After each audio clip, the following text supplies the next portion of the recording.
une rivalité insensée. Ecclésiaste 4, verset 4. J'ai constaté que tout labeur et que toute habileté, 3 points de suspension, sont motivés par la rivalité. Auditeur de Pétivin, Watchman Nee dit qu'envier l'appel d'une autre personne peut causer des dégâts aux nôtres. Nous pensons souvent que nos motivations sont pures. Quand nous travaillons avec acharnement en vue de la réussite, nous aimons croire que nous le faisons pour notre famille ou pour Dieu. Mais est-ce le cas? La remarque de Salomon est tellement vraie. Même quand tout va bien, nous nous comparons aux autres.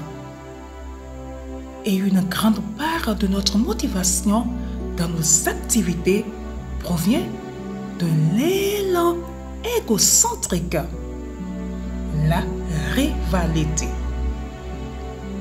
À quel moment nos ambitions sont-elles le plus fortement attisées? Quand ressentons-nous la plus belle satisfaction? Quand nous sommes en situation de rivalité, bien sûr. Oui, nous voulons porter du fruit pour Dieu et mener une vie abondante en son nom. Mais s'il arrive que des concurrences subtiles nous motivent davantage encore dans notre travail, l'enjeu n'est plus seulement la gloire divine, mais la nôtre aussi. Vous ne le croyez pas? Pensez au nombre de fois où vous avez comparé vos enfants à ceux des autres. Observez le sentiment que vous inspire votre habitation par rapport à celle des autres. Considérez votre revenu et votre position.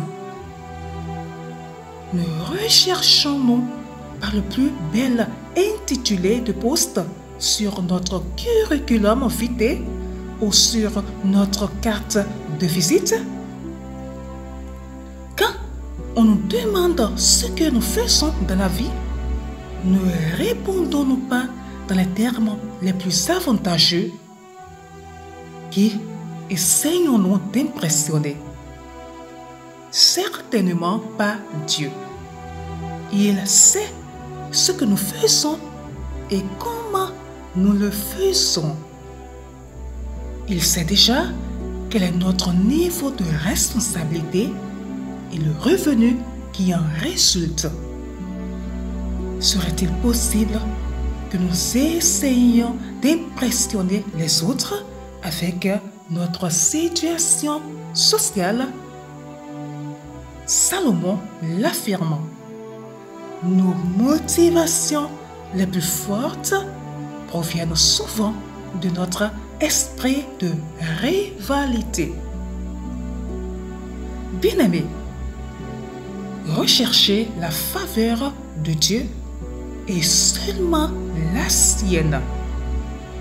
Évitez de chercher à impressionner les gens avec vos réalisations passées, vos projets actuels ou la manière dont vous dirigez votre maison. Considérez-vous avant tout comme un enfant de Dieu, une possession exempte de rivalité. Soyez résolument convaincus que le prestige est comme le vent et que vous n'allez plus courir après un courant d'air. Très bonne méditation à vous. Shalom et que Dieu soit avec vous.